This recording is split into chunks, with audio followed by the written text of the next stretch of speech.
The Little Soul and the Sun, a children's parable adapted from Conversations with God by Neil Donald Walsh. Once upon a time, there was a little soul who said to God, "I know who I am." And God said, "That's wonderful. Who are you?"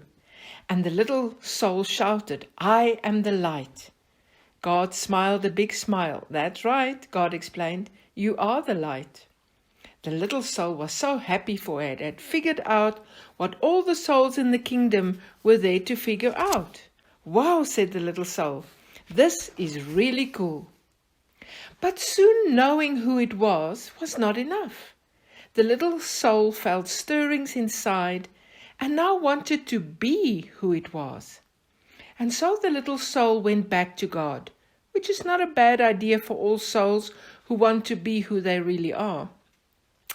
And the little soul said, "Hi God, now that I know who I am, is it okay for me to be it?" And God said, "You mean you want to be who you already are?"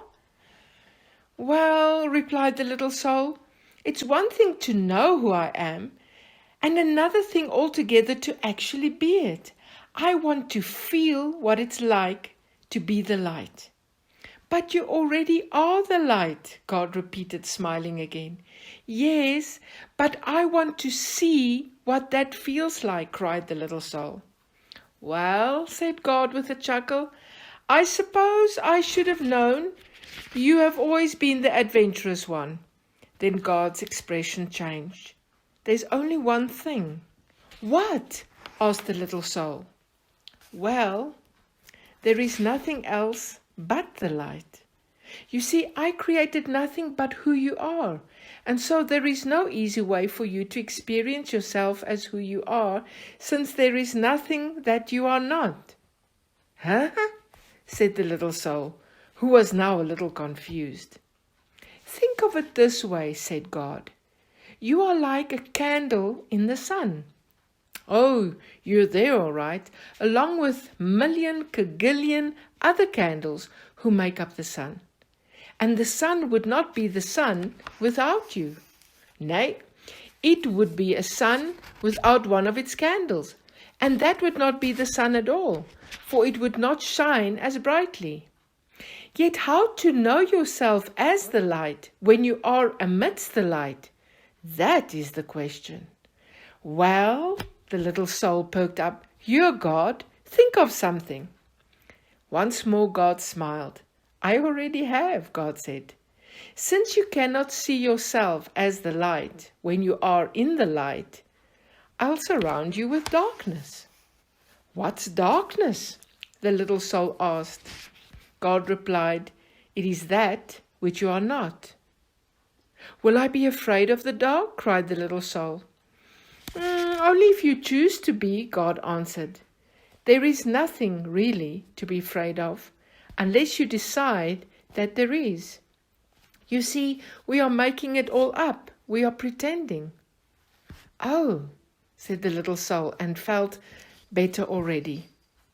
Then God explained that in order to experience anything at all, the exact opposite of it will appear. "It is a great gift," God said, "because without it you could not know what anything is like. You could not know warm without cold, up without down, fast without slow. You could not know left without right, here without there, now without then."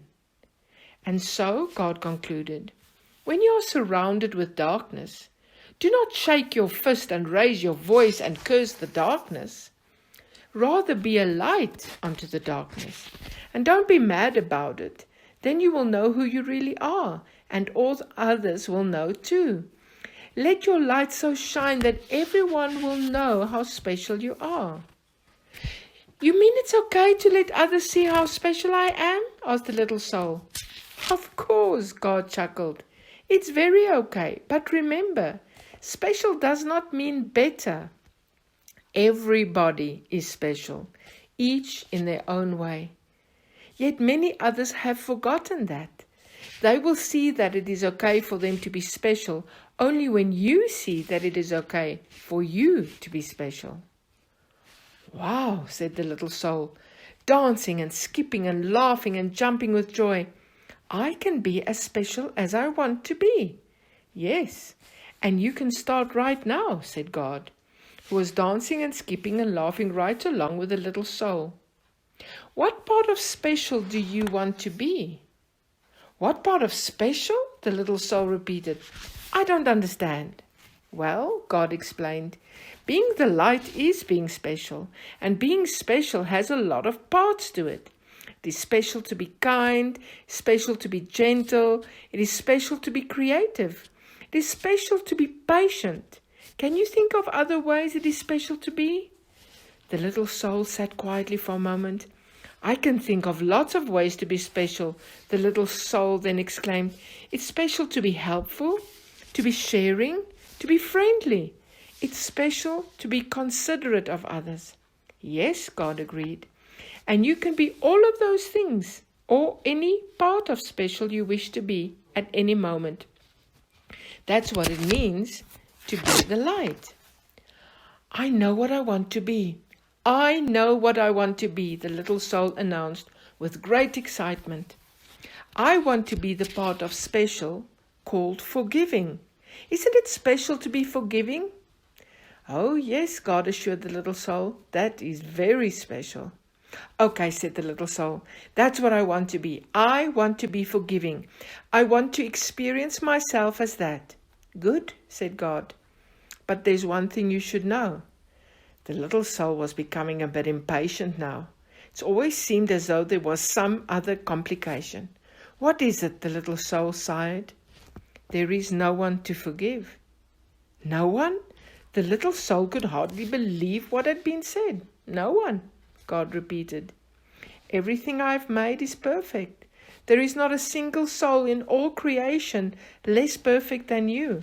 Look around you. It is that when the little soul realized a large crowd had gathered.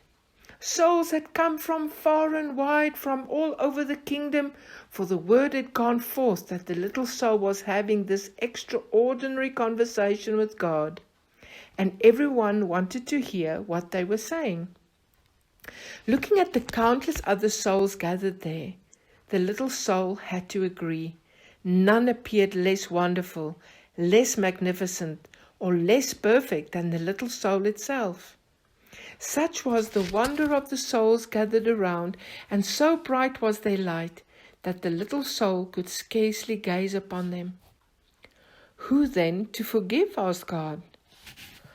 Boy, this is going to be no fun at all, grumbled the little soul. I wanted to experience myself as one who forgives. I wanted to know what that part of special felt like. The little soul learned what it must feel like to be sad. But just then, a friendly soul stepped forward from the crowd. Don't worry, little soul, the friendly soul said. I will help you. You will? The little soul brightened. But what can you do? Why, I can give you someone to forgive. You can? Certainly, chirped the friendly soul. I can come into your next lifetime and do something for you to forgive. But why? Why would you do that? The little soul asked. You who are a being of such utter perfection, you who vibrate with such speed that it creates a light so bright that I can hardly gaze upon you, what could cause you to want to slow down your vibration to such a speed that your bright light would become dark and dense? What could cause you, who are so light that you can dance upon the stars and move throughout the kingdom with the speed of your thought, to come into my life and make yourself so heavy that you could do this bad thing? Simple, the friendly soul said. I would do it because I love you. The little soul seemed surprised at the answer. Don't be so amazed, said the friendly soul. You have done the same thing for me. Don't you remember? Oh, we have danced together, you and I, many times. Through the eons and across all the ages have we danced. Across all time and in many places have we played together. You just don't remember. We have both been all of it. We have been the up and the down, the left and the right of it. We have been the here and the there, the now and the then of it. We have been the male and the female, the good and the bad, the victim and the villain of it. Thus have we come together, you and I, many times before, each bringing to the other the exact and perfect opportunity to express and to experience who we really are. And so the friendly soul explained a little further. I will come into your next lifetime and be the bad one this time. I will do something terrible, and when you can experience yourself, and then you can experience yourself as the one who forgives. But what will you do? The little soul asked, just a little nervously. That will be so terrible. Oh, replied the friendly soul with a twinkle, we'll think of something. Then the friendly soul seemed to turn serious and said in a quiet voice, you are right about one thing, you know. What is that? The little soul wanted to know. I will have to slow down my vibration and become very heavy to do this not so nice thing. I will have to pretend to be something very unlike myself. And so I have but one favor to ask of you in return. Oh, anything, anything, cried the little soul and began to dance and sing. I get to be forgiving. I get to be forgiving. And then the little soul saw that the friendly soul was remaining very quiet. What is it? The little soul asked. What can I do for you? You are such an angel to be willing to do this for me. Of course, this friendly soul is an angel, God interrupted. Everyone is. Always remember, I've sent you nothing but angels. And so the little soul wanted more than ever to grant the friendly soul's request. What can I do for you? The little soul asked again. In the moment that I strike you and I smite you, the friendly soul replied. In the moment that I do the worst to you that you could possibly imagine, in that very moment. Yes, the little soul interrupted. Yes, the friendly soul became quieter still. Remember who I really am. Oh, I will, cried the little soul. I promise I will always remember you as I see you right here, right now. Good, said the friendly soul, because you see, I will have been pretending so hard. I will have forgotten myself. And if you do not remember me as I really am, I may not be able to remember for a very long time. And if I forget who I am, you may even forget who you are, and we will both be lost. Then we will need other souls to come along and remind us both of who we are. No, we won't, the little soul promised again. I will remember you, and I will thank you for bringing me this gift, the chance to experience myself as who I am. And so the agreement was made. Excuse me.